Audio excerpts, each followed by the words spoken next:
Okay, Radhapriya, I can take the screen. Yeah. Okay, welcome to all of you. And we have Radhapriya here. And we have Nadia here. And they're going to help me teach you, although they weren't prepared for that, but they're going to.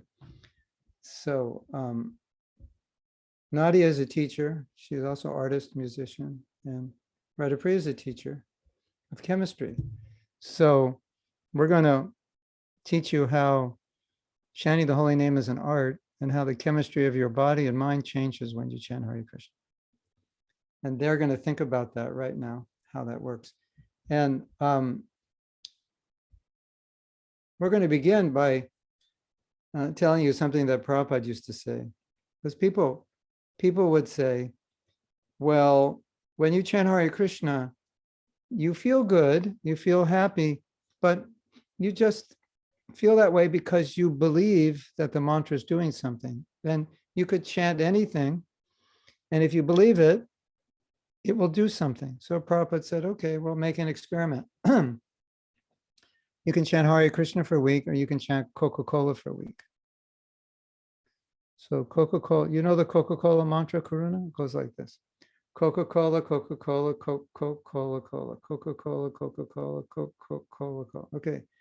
Now, you're all devotees, so you know if you chanted the Coca-Cola mantra every day for a week, you would go crazy, right? Don't you think you'd go crazy? You'd probably scream and break something, and you're just like, oh, I can't do this anymore, right?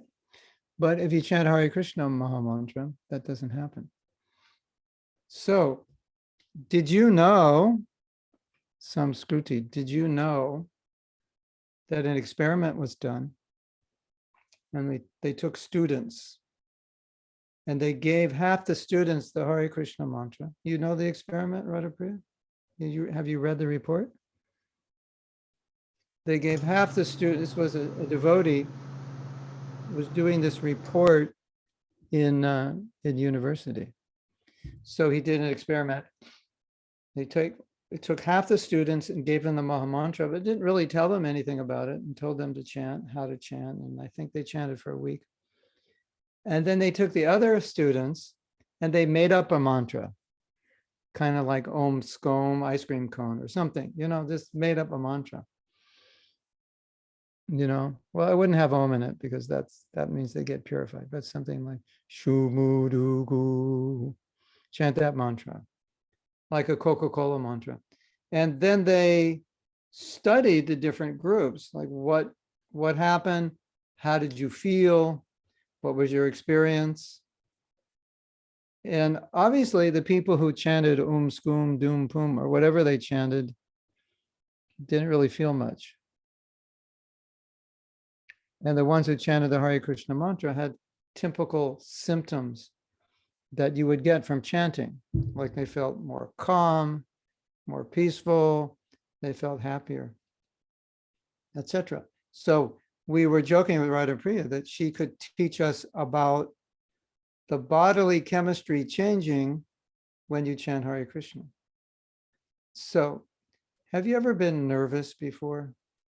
And you kind of feel in your stomach, like I'm getting a stomach ache, or I need to go to the toilet, or like that. So the nervousness in your head is affecting your body, your stomach, or different parts of your body. You may tense up, right? When you fear something, you might tense up. Or when at times becomes time to do homework, sometimes your parents say, you have to do homework. And what's the first thing you say?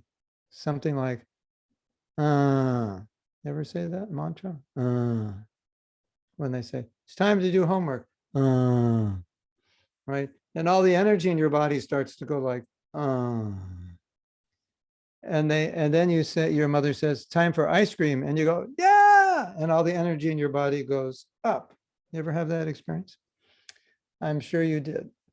Even just saying the word ice cream right now probably got you excited, right? So, so The mental state, it's obvious the mental state affects our physical state. We all have experience, right? Like Saturday, you wake up Saturday morning, you go, no school, I feel good. And then, well, maybe Monday morning, you also feel good if you like school. But if you don't like school that much, then Monday morning, like, oh, I have to go to school.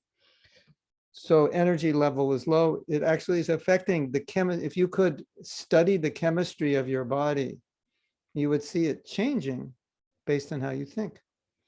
So although we were joking that the chemistry of the body changes when you chant Hare Krishna, it's a fact that it does.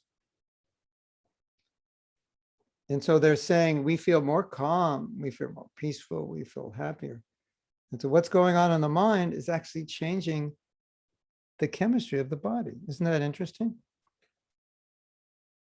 And if you ever want to be a doctor, you should definitely study how the mind affects the body, because it definitely does. And Prabhupada said, one of the main causes of disease is anxiety. Did you know that?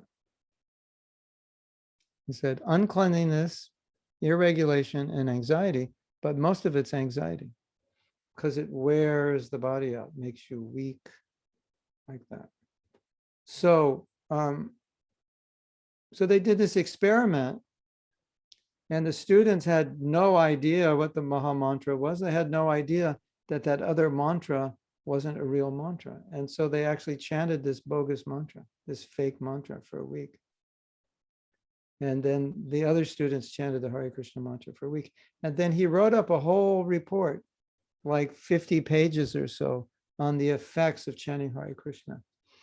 And what I think what's good about this is that sometimes you chant and maybe you don't really feel much. You ever have that experience? You just chant. It's kind of like, okay, I finished chanting. Let's do something else. And it maybe wasn't a noticeably different experience, but a lot of things happen when you chant that you may not notice.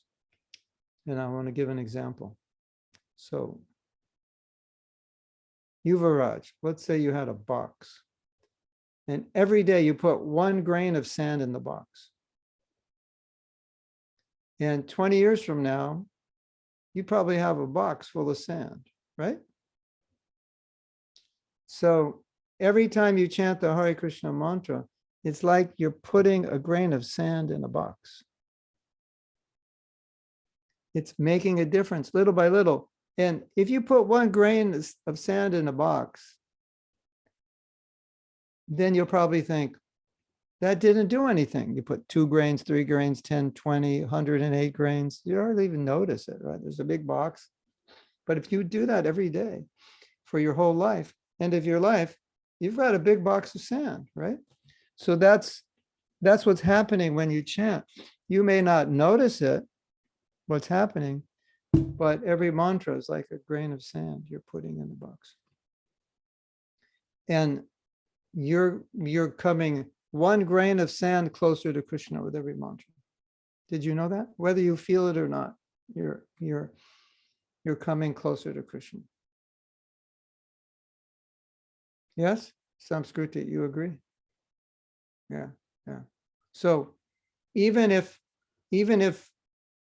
you can't experience a lot when you're chanting, still you should know every mantra, I'm putting this grain of sand. And if I continually do this for my whole life, I'm going to have, at the end of my life, I'm going to have a big box of sand of maha-mantras. And that's going to make a huge difference in your life. You will be much, much different. And just by chanting, that will be the main way that you will grow spiritually, is by chanting. Right? Yeah. So when I was your age, Prabhupada had not come to America yet. So we couldn't chant Hare Krishna because we didn't even know about the Hare Krishna mantra. We didn't know it existed. So we couldn't chant, right? Now your situation is different. But since you all grew up with the maha-mantra, it may be more difficult for you to appreciate it than it was for me, because I didn't grow up with it. So I spent 19 years of my life without the Hare Krishna mantra. Can you imagine? Could you imagine growing up without the Hare Krishna mantra? I didn't know about Krishna. I didn't know Bhagavad Gita. I didn't know about devotional service. I didn't know anything. And you grow up with it all. And when you grow up with something, you take it for granted, right? Because it's just normal for you. You're used to it. It's just the way you grew up. We didn't grow up with it, right? Some kids have told me in their house, their parents don't let them eat sweets. But when they'd go to their friend's house, they would eat sweets. So they would appreciate those sweets a lot because they never got them in their house. So what you don't get, when you get it when you're older, you appreciate it more. And if you always have sweets as much as you want, then you go to your friend's house and have sweets, you're not going to appreciate it as much, right? You agree? So you've grown up with the maha-mantra. So you want to, what I would suggest for you especially, because you've always had it, don't take it for granted, but always appreciate it. There are 8 billion people on the planet, and I think they predict in what, 20 years or 50 years, there'll be 9 billion. I think maybe 50 years, there'll be 9 billion people. When you're all in your 50s and 60s, there's going to be another billion people on the planet. And how many people on the planet are chanting Hare Krishna right now? What would you guess? Maybe at the most 1 million? What do you think? I mean, how many devotees are there? How many people are chanting? And when I say chanting, when I say chanting, I mean like chanting every day, right? So if you take all the initiated devotees in ISKCON, I think they're like maybe 100,000 initiated devotees. And let's say maybe there's a few 100,000 in the congregation. So I think if we said 1 million people are chanting Hare Krishna, there's probably more. I mean, chanting regularly, there's probably more than the actual number. But still, 1 million out of 8 billion is pretty insignificant. So you are part of that small group of people on the planet that are chanting Hare Krishna, that you have this. So that means you're very fortunate. And you may not realize how fortunate you are because you've always had it. But always remember that most people on the planet don't have it. They don't have the Hare Krishna mantra. Now, I know sometimes when you chant, you do other things while you're chanting. Yes or yes? Like, you look, you talk, you look at your whatever, you like, yes? Kalindi's smiling. That means she does it. Yeah. So if we actually appreciate the maha-mantra, then we want to give it more attention, right? When we chant. Yes? Because if you appreciate something, you generally give it more attention, right? If your father buys a new car, he takes more care of it than an old car, right? Isn't it? The car gets really old, it's like, who cares? It's so old anyway. It looks horrible, doesn't run well. You get a new car. Look at this beautiful new car. Don't touch it. Don't put your dirty shoes in the car, isn't it? You've all had that experience, I guess. So, so it's the same way with the maha-mantra. If we remind ourselves that although I've had it since I'm a kid, most people don't have it, and it's very special, and I'm very fortunate, then we'll take care of it more. So that, because if something is special, you show your appreciation of it by how how precious, how you treat it as something precious. So if you're chanting and you're doing so many things, talking, this, that, and the next thing, then you're not showing your appreciation. You're taking it cheaply, right? Does that make sense?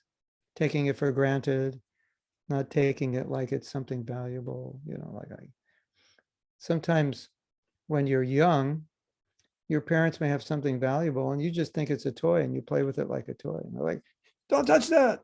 That cost $500. And you just thought it was, you didn't know. It just looked like, I'm going to show you something right now. You see this little thing, this little plastic thing?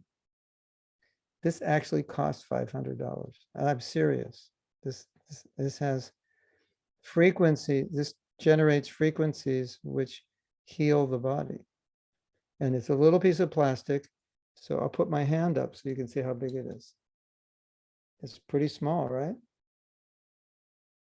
So you see it and you start playing with it and throwing it up and down, and your brother and sister throwing it across the room. And I say, what are you doing? That costs $500. And you go, this is just a piece of plastic. And I go, no, you don't realize how valuable this is. So I think we do that a lot with the holy name, with chanting, isn't it? Hey, Prabhu, Hari Bol, Hare Krishna, Hare Krishna, Krishna Krishna, Hare. Going to the Sunday feast, Krishna. I heard they have pakoras, Ram Rama. We're doing that. Nothing wrong with pakoras, but so very, very important for all of you to appreciate the holy name. And you know what happens? It's so interesting. This is the hard part to get. As you know, Krishna is a person, but it's hard to understand that his holy name is him and his holy name is also a person. So it's easy to treat the holy name like it's just a sound, right? Because you chant Hare Krishna, it's not like you see Krishna. All of a sudden you say Hare Krishna and Krishna's like, yeah, here I am. You want to go dance? No, it's not like that. It's, you just chant Hare Krishna, it's kind of like, okay, nothing happened. Rama Rama, okay, nothing happened. So it could make you feel like Krishna's not there in his name, right? But he is. And so if you give more attention and you give more energy to your chanting, then you start to appreciate and you start to experience that Krishna's in his name. There's a verse in Bhagavad Gita. How many of you know this verse? Yayatam mam prapadyante. Anybody know that verse? Raise your hand if you know that verse. Yayatam mam prapadyante. Tam stadaivi bhajamyaham. So that Krishna is saying, how you approach me, I will allow you to experience me, and I will reciprocate with that mentality. So if you approach the holy name like, oh, this is boring, I don't like it, I don't really want to do it, that's going to be your experience. You're going to have the same experience with which you enter it, right? And I'm sure you all have that experience. But if you if you chant the holy name thinking, I'm so lucky, I have the holy name, I'm so fortunate, it's so precious, it's so special, then when you chant, you're going to experience it that way. Does that make sense? Right? How you appreciate something is how you experience it. So then I say, no, don't play with this. This is an amazing device. It took about 20, 30, maybe 50 years to develop the technology in this device. And they analyzed that diseases exist in certain frequencies. And if you take these frequencies into your body, you can cure diseases. And you're like, wow, that's amazing. And you say, can you cure this disease? And I say, yeah. And that disease, yeah. This disease, yeah. And then all of a sudden, $500 is not so expensive because you probably spend $500 a year just going to doctors. So you start appreciating it more. And then when you look at this, you look at it differently. Otherwise, what does this look like? It just looks kind of like a toy, doesn't it? Or like whatever. It doesn't even really look like anything, does it? Maybe it looks like a necklace. Maybe I wear it, right? Looks like a necklace, a big necklace. It doesn't look like something that valuable, right? But once you understand, oh, this is amazing, it does this and that, then you appreciate it. And then when you're using it, wow, I'm so fortunate Mahatma Prabhu is letting me use this, and I can feel. I can feel it working on me. So it's like that with the maha-mantra. Ye yatamam prapadyante tamastadapi vijamiham. Mama vartmanu vartante. Krishna is amazing because it's like he's hiding. But as soon as you are open and believing and have faith, he starts to reveal himself. He goes, here I am. I'm like this. You thought I was not here, but I am here. You thought I wasn't in my name, but I am. Because now you believe that you have faith that I am in my name, so I will show you that. So that's very important. So that's why if you appreciate the holy name, you'll have a better experience.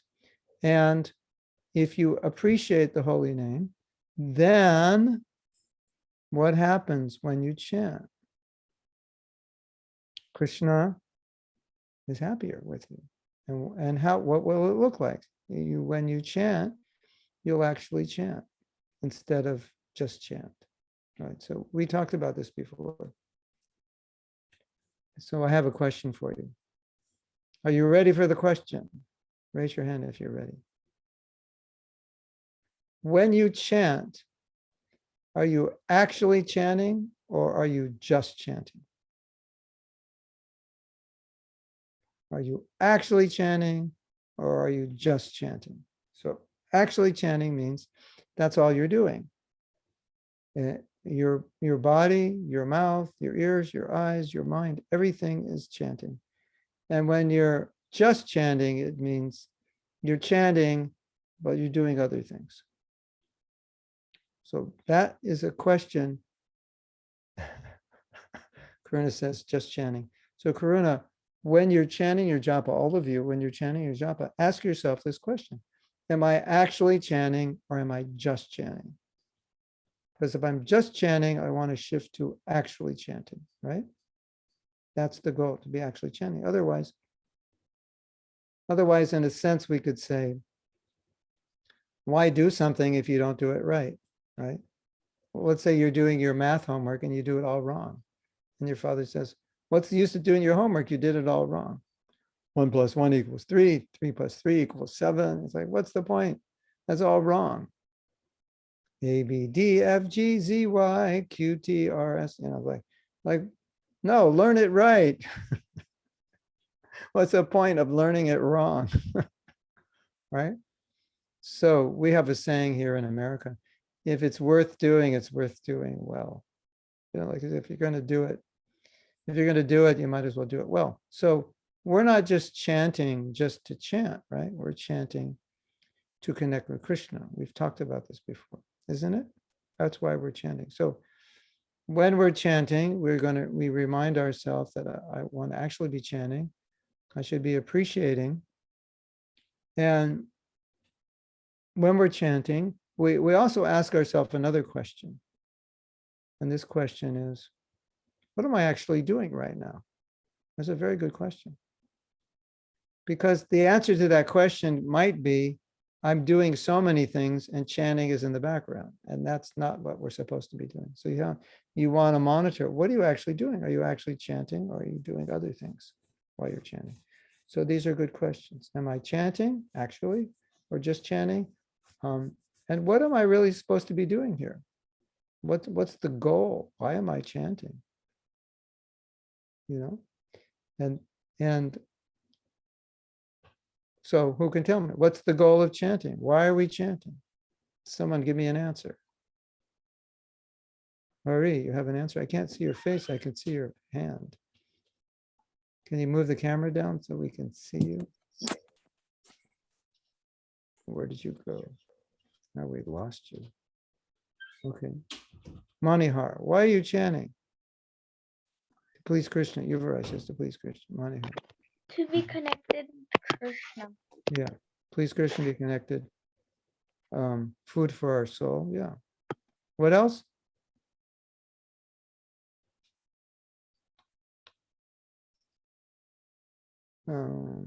Someone else want to speak?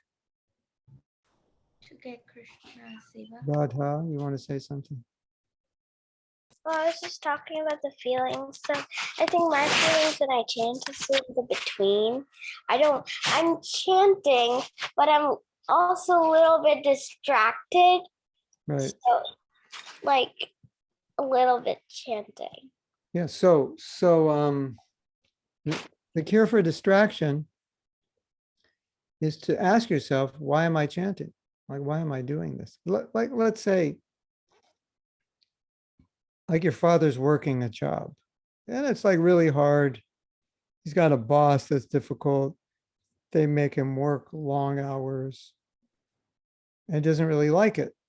And he feels like, I don't want to have to go to work tomorrow. This is so hard. But he reminds himself, well, if I don't go to work, I can't provide for my wife and my children. So by remembering that this work is how he provides for his family, he's able to do it because he remembers the purpose, right? So Radha, when you're distracted, you have to stop yourself and ask the question, why am I chanting? And we have all these answers: to connect with Krishna, to please Krishna, to reach Krishna, and all the answers in the chat that you've all given. This is what we're supposed to remember. And by remembering, it brings us back. It brings our mind back to be focused on the actual purpose. Otherwise, when we're chanting, we might just be chanting because we're supposed to do it. And that's the only reason we're doing it. Why are you doing this? Sometimes I chant for fun. Say that again. Sometimes I chant for fun. For fun, yeah, it is fun. You find it fun, Karuna? Or you just chant? Yeah. So the one thing. When I have something, no, but like when I feel like speaking out loud, it's fun. Yeah. Okay, that's good. So yeah. So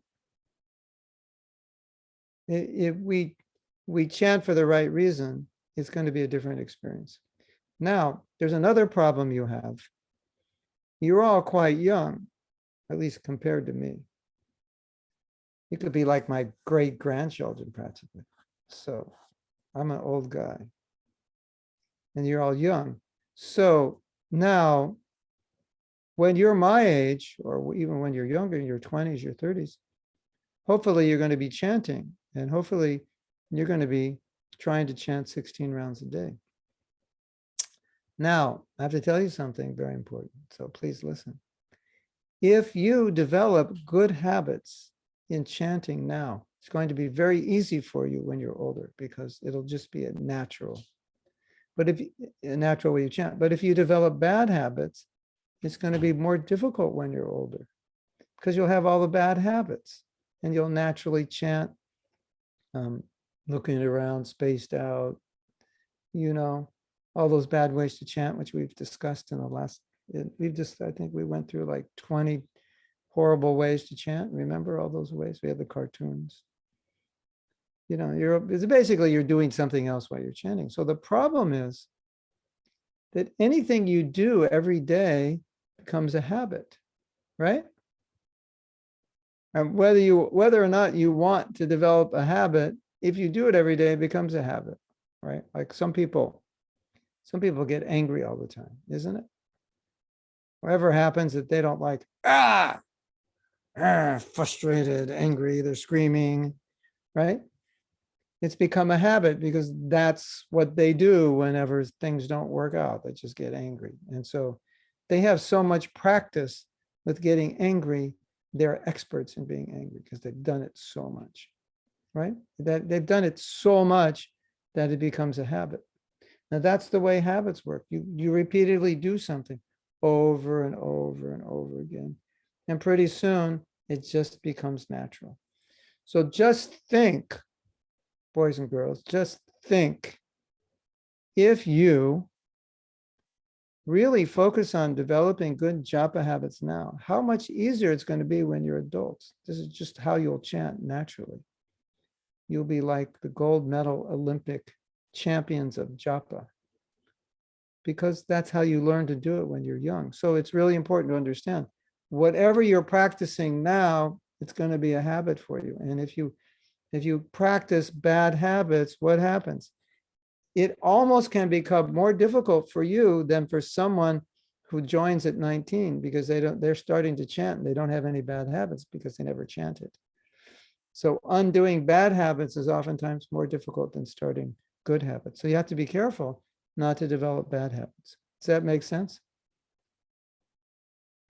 It's important. And if you develop good habits, you'll find it very easy to chant as an adult. Now, there's another thing, and I'm going to put a little pressure on you.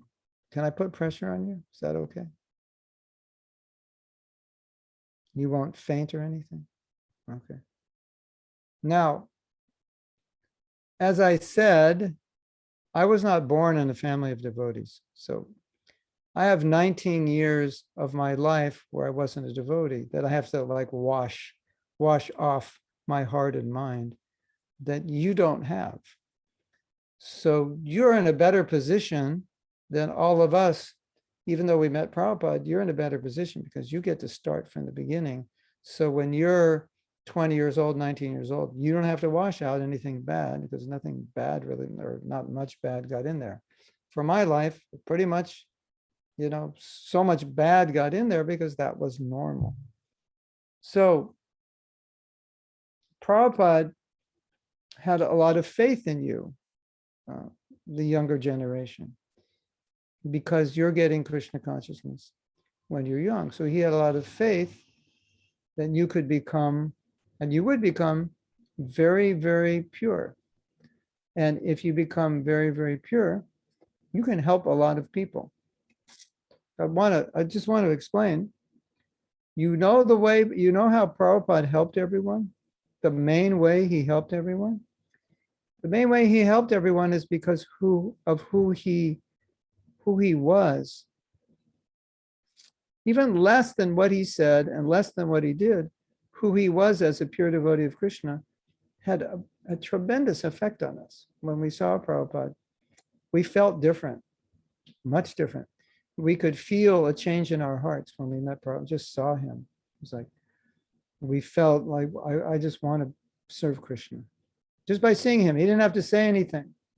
He didn't have to do anything. You just see him and you think, I want to surrender to Prabhupada. I want to surrender to Krishna. That's the power of someone who has a pure heart. So if you practice Krishna consciousness well as children, then when you become adults,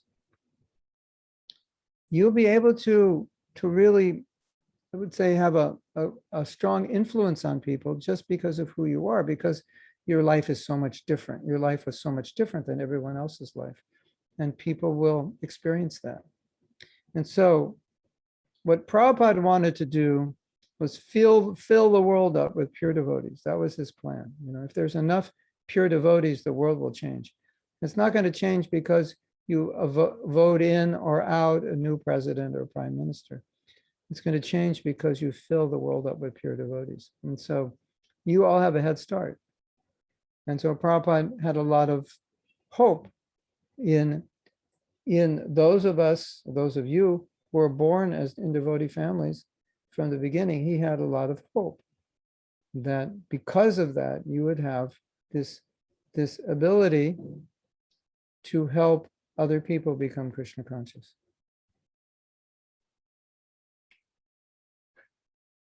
So does that put a lot of pressure on you? The world is depending on you. It's going to go to hell without you. Yeah, no pressure.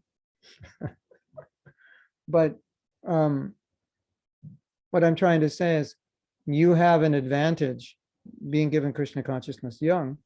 And if you use it well as young children and apply it well, then as young adults, you're going to have a real advantage. You'll be different than most people. You'll have a different consciousness, and you'll have a very good effect on people, on helping people become Krishna conscious. And that's what Prabhupada wanted us to do, make the world Krishna conscious. And Also, a lot of you are not in India. You're born in different countries. You're not born in India, although your parents are Indian, right? Like Radha is in Boston, is that right? And Karuna's in Turkey, is that right? Where? Istanbul, Lebanon.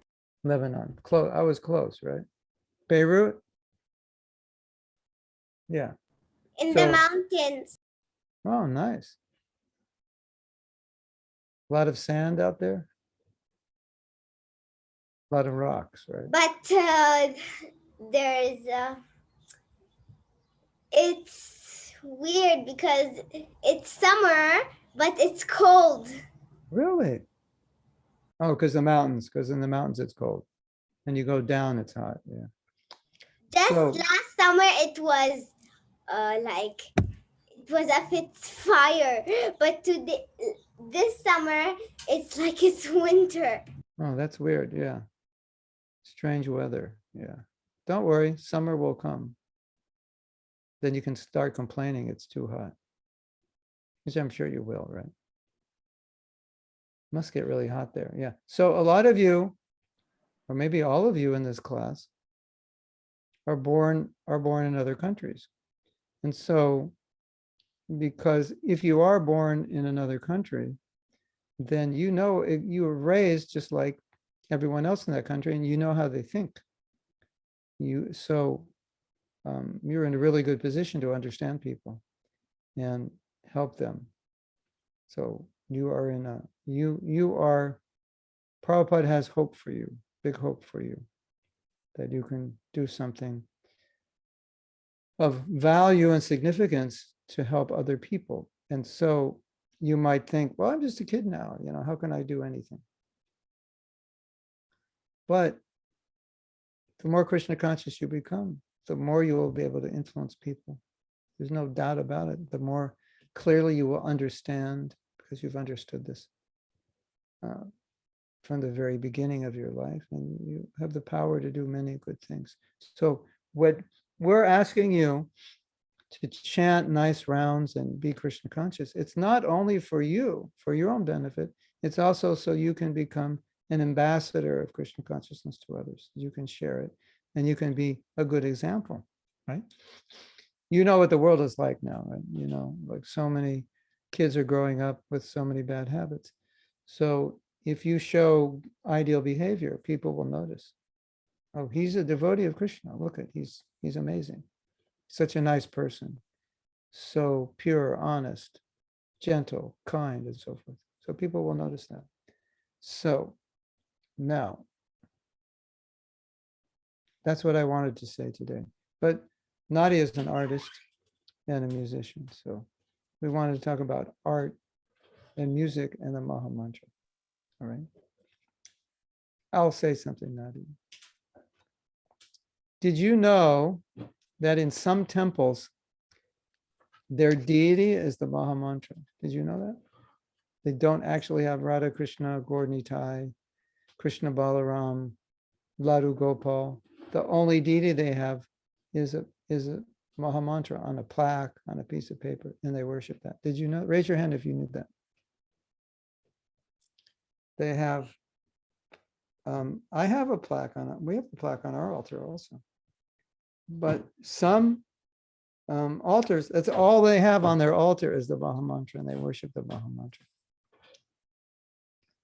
And there's a kind of chanting that you can try, where when you're chanting, you just look at the maha-mantra written out. If you read Bengali or Hindi or Sanskrit or English, it doesn't matter. You can read it in any language. And you chant while you're looking at it. Hare Krishna, Krishna Krishna, Hare Hare, Hare Rama, Ram Ram, Hare Hare. That's a kind of, you can try that. It's a kind of way to focus the mind just by looking at the mantra. I like looking at it in Sanskrit because you don't have to know Sanskrit, you go by, it's the same words. You'll figure it out. Hare doesn't look like Krishna, or Rama doesn't look like Krishna. So that's also fun. So it's kind of an art form because you can make have you seen maha-mantra like posters? and they're very artistic. Have you seen those? Different kinds of peacock feathers around and whatever, the maha-mantra over Jamuna or something. So if you have a tendency to be an artist, you could make a maha-mantra sign and you can make it very beautiful. And then you can put it on your desk or your room or wherever you chant, and you can chant to it. And I will tell you a story now, because you might think, well, that's just writing the maha-mantra, but it's just writing it. It's not a big thing. Prabhupada said that Krishna is not different from his name, even if you write it. So I want to tell you a story. Do you want to hear a story? Raise your hand. I want to make sure you want to hear a story, because if you don't, I won't tell it. Okay. If you don't want to hear a story, then turn off the sound. You won't hear it. Okay. So here's the story.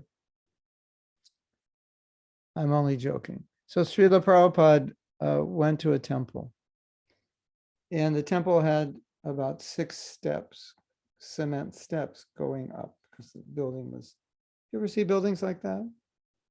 They're like, they kind of have like, they're built up higher, maybe they're basements below. So to get in the front door, you have to walk up. These are older buildings. This temple probably was built, must have been built maybe 1920s, 30s, 40s. So you walk upstairs, and then because the whole building is higher, it's built up. So along the stairs, not on the stair, but on the vertical part of the stairway, this part, right, was written the Hare Krishna mantra. Hare Krishna, Krishna Krishna, Hare Hare, Hare Ram, Ram Ram, Hare Hare. So you had the stairway, right, that you walk on, and then this part had the maha-mantra, and then you walk, you go up like this, maha-mantra, right? And so that was the entrance to the temple. And Prabhupada started to walk up the entrance, and he stopped. And who knows why he stopped? Or you can guess also. Tanishka, why did he stop? He stopped because Krishna and his name are equal and are same. So Prabhupada stopped. Exactly. Did you hear the answer? Prabhupada said he saw the maha-mantra written on the stairway, and he said, Krishna is non-different from... Maybe he wanted to take permission. No, I'll tell you what he said. He said, Krishna is non-different from his name, and I cannot step over Krishna. Isn't that interesting? So Prabhupada had that vision that Krishna is non-different from his name. And so he wouldn't walk over it. And that's the vision of those who put the maha-mantra on their altar, because they see that's Krishna in his name. So that's one example of art. You have an example of art and maha-mantra, Nadi? Another one? I can't think of anything. You have anything in your mind? No? Yes? No, Maharaj, but I've heard that Aindra Prabhu used to worship the Maha-mantra written. Uh-huh. Yeah, so that's what I've heard. He had the maha-mantra on his altar and he worshipped it. Yeah, so you can do that because it's Krishna. It's Krishna in the form of sound. So you may have on your altar, let's say you have Gaur Nitai deities. And usually you'll have Gaur Nitai either in brass, sometimes in neem wood. Not so much small Gaur Nitai in marble, but it's possible, right? So the idea of the deity is that Krishna manifests in a form that we can see. So we can see marble or wood or brass, right? But if Krishna appeared, we couldn't actually see his spiritual form. So because we can't see it, he comes in a way we can see it, and that he enters into that. So brass, wood, stone are material elements, but sound is also a material element, right? It's just, it's not an element that you can see, but it's an element you can hear. So it's also an element. And therefore, Krishna can appear in the element of sound as a deity, right? Just like he appears as wood, he can appear in sound. So he appears in sound. That's called the maha-mantra, his name. So his name is actually a deity. Oh, she's saying, who said that? They put the name Rama on a rock. Yeah. To cross the sea. That was a Leela, special Leela. That was meant to teach that if the name Ram is there, he'll protect you. Or you can do the impossible. So that was a different situation. But we need to follow Prabhupada's example. Unless we're going to Lanka and we have to save Sita, then we can write Ram on a rock. But otherwise, probably, you can write Ram on any rock you want, just don't walk on it, right? So, yeah, so then let's talk about music and the maha-mantra. Now, everybody likes to sing and everyone likes to dance, right? So I want to tell you something about singing and dancing. First thing I want to say is that Prabhupada encouraged us to sing and dance. And whenever we danced, he encouraged us to dance more. He liked it. It made him very happy. And sometimes, I don't know if you've ever seen the videos, sometimes he would go like this. He would take his hand and he'd go like this because he wanted us to jump more. And as soon as he went like that, everybody would jump up. And then when everybody jumped up, he was very happy. He smiled, big smile. So he liked to see us dancing. And he said that when you're chanting Hare Krishna and when you're in kirtan, kirtan is meant to experience ecstasy. Have you ever experienced ecstasy in kirtan? Any of you? Yes? You feel like dancing, jumping up, and Karuna, you experience ecstasy when you chant? Sometimes? Karuna, you like to dance? Yeah. So Prabhupada said, when you do kirtan, you should dance because that will increase the ecstasy. So he was encouraging us to experience ecstasy. Now, what's so interesting is that a lot of times we'll chant a dance energetically, ecstatically. It's the same maha-mantra we chant during Japa, but sometimes when we chant during Japa, we fall asleep. Manhar, you ever fall asleep chanting Japa? Yeah. Okay, I have a question. Did anybody not fall asleep? Is there ever a time, did any of you have experience where there was a time you never fell asleep chanting Japa? Only Palika. Yes, Palika. You never fell asleep? Only Palika. But we have a few of you. Yeah, okay. 2 of you. So many devotees will fall asleep when they chant Japa. But it's the same maha-mantra that we chant in kirtan, right? It's the same mantra, right? Looks the same, sounds the same. It is the same, right?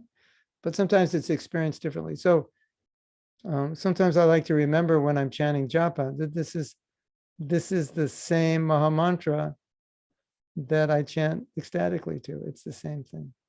And but in any case, we're talking about the maha-mantra and art and music, and people love to dance, and when you dance and you sing, you can get very absorbed.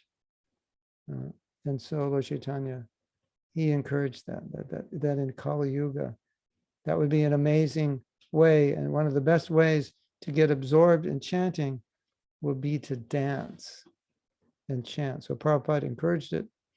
He encouraged the mridanga players that you play mridanga in a way that everyone would want to dance. That's what Prabhupada encouraged. And then he encouraged us to dance. Now, I have a story.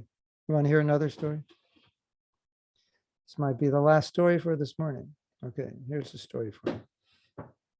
One time a devotee was in the kirtan and he was sitting down looking at the ground. He was completely depressed and he wasn't dancing. And the reason is that he had a service that was very difficult. And he was trying to get a permit so they could build a temple in Mumbai, in Juhu, the temple they have now. They needed to get a permit for it, but the government was not giving the permit because there was a conspiracy against us, and the government was being bribed, being paid money not to give us the permit, and we didn't know that. So devotees would go every day and try to get the permit, and every day it was refused. So this day the devotee was sitting on the ground, completely frustrated, disappointed, depressed, etc. And Prabhupada saw that. He saw him during the kirtan sitting like that. Wasn't you ever seen a devotee like really like unhappy and during the kirtan, just staring at the floor, not chanting? That ever happened to you? Like your mother chastises you and then the kirtan comes in, you're like moping and groping. Yeah. So Prabhupada, right after the kirtan, gave a class. And in the class he said, even if you don't get the municipal permit, because he knew that's why the devotee was unhappy, you should still dance in the kirtan. So Prabhupada saw that chanting and dancing was really important. And no matter what happens, don't stop dancing and chanting. And I know no matter what happens, you will always eat prasadam. I know you'll never stop doing that. But I don't know if that you'll always chant and dance. So, as you will never stop eating prasadam, no matter how bad it gets, never stop chanting and dancing, no matter how bad it gets. Okay. So that's what I wanted to say today. Are there any questions or comments from you? Anybody have anything to say? Realizations? Anything you want to share? Anything you want to ask? So Skruti has something to say, right? You have to unmute so we can hear you. Yes, Prabhuji. So I had a question that sometimes means like it happens every day with me. Like when I chant, I get distracted with something else. Oh, yeah. So what can I do?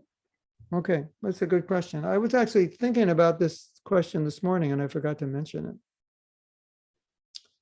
One of the things that many devotees have found that they need to do is not be around the things that distract you, right? So wherever you chant, don't chant in the room or don't chant having the things that could possibly distract you within your sight or easily reachable, right?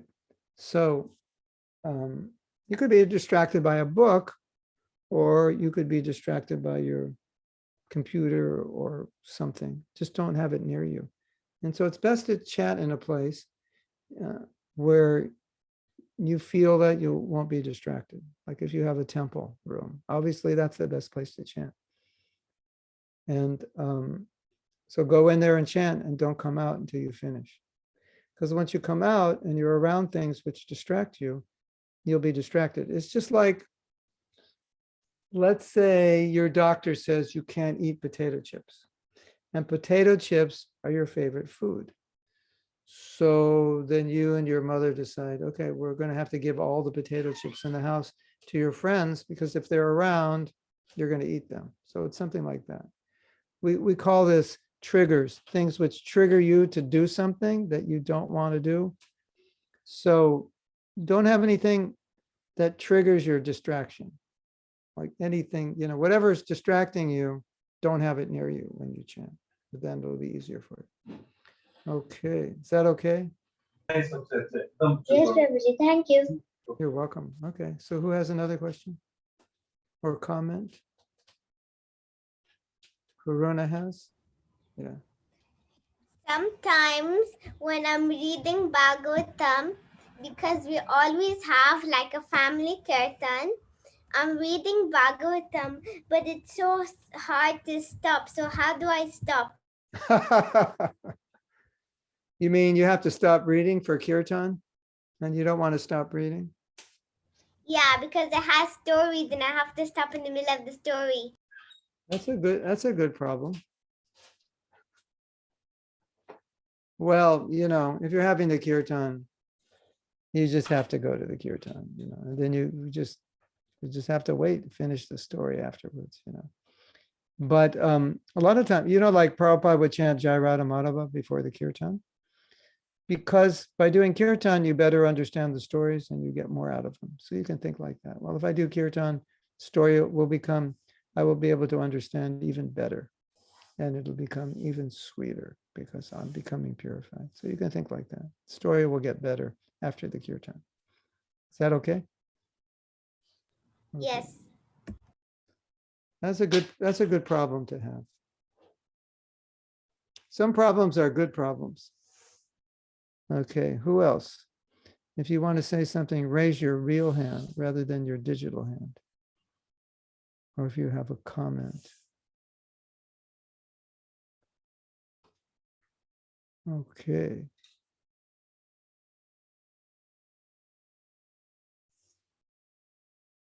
All right, so it was nice seeing you all today. I hope you learned something. Let's just remind ourselves, what did we learn? Who can tell us? Who can tell me one thing you learned today that you remember? We need to do a review, right? So we remember. Manhar, what did we learn today? We should not step on the maha-mantra. Yes, we learned that. Don't treat the maha-mantra, even in the written form, as Krishna. Samskruti. What else did we learn? Prabhuji, we should never like miss chanting because it is our daily food for our soul. Say that again. We should never. Never miss chanting because it is a daily food for our soul. Yeah. Chanting is food for the soul. What else? We have two samskrutis. One, yeah. So the other samskruti. Yeah. Okay. Saskruti and samskruti. Okay. So this is samskruti. Okay. So I was saying like we can appreciate the holy name. Yeah. We appreciate it. Appreciate that you have it as you're a child, and then by appreciating it, you will hopefully take it more seriously. Tanikshka, you have something? We should never get distracted when chanting. Yeah, that's really, really important. And Chanting is as precious as a diamond. as auspicious as a diamond. Chanting is more valuable than my little device here. Yeah. Yes. Appreciate the value. Yeah. And what else do we say? Padmanabha, you have something? We should dance in kirtans. Yes, we should dance in the kirtan, definitely. If I see you and you're not dancing, I'm going to pick you up and throw you in the air. Okay? Well, that depends how heavy you are, right? If I don't see you soon, I may not be able to pick you up and throw you in the air. But and then we talked about, what else did we talk about? Should always remember why we're chanting, what the purpose is, right? And that we're developing habits as we're chanting. So if we develop good habits, it becomes easier when we're older. Develop bad habits, becomes more difficult because we have to overcome the bad habits. And that if we take the Krishna consciousness now, when we're older, we can do great service to the world because we'll have the purity to do that. Okay, I think that was worth learning all these things today. What do you think? Helpful? Go forward? Yeah, okay. Hare Krishna. So when you're all older and you see me, you can say, you remember when I was 7 years old, you said this one thing, and I remember that, and that helped me. Okay, I want to see you in 20 years if I'm still here, and you can tell me that. Okay. Hare Krishna. So I'm going to leave now. Thank you all for coming. Nice to see you. Hare Krishna to everyone. Thank you. Exactly 1 hour. Exactly. Hare Krishna Prabhuji. Hare Krishna. Thank you, Thank Prabhuji. you. Hare Hare Krishna Krishna. Prabhuji. Hare Krishna. Thank you, Prabhuji. Hare Gauranga, Hare Krishna. When Hare is the Krishna. next class? That I don't know. In a month or so. Krishna, Prabhuji. We'll figure it out. In Hare 1 Hare month, every month. Hare Krishna, Prabhuji. Hari Bolo. Prabhuji. Hare Krishna, Prabhuji.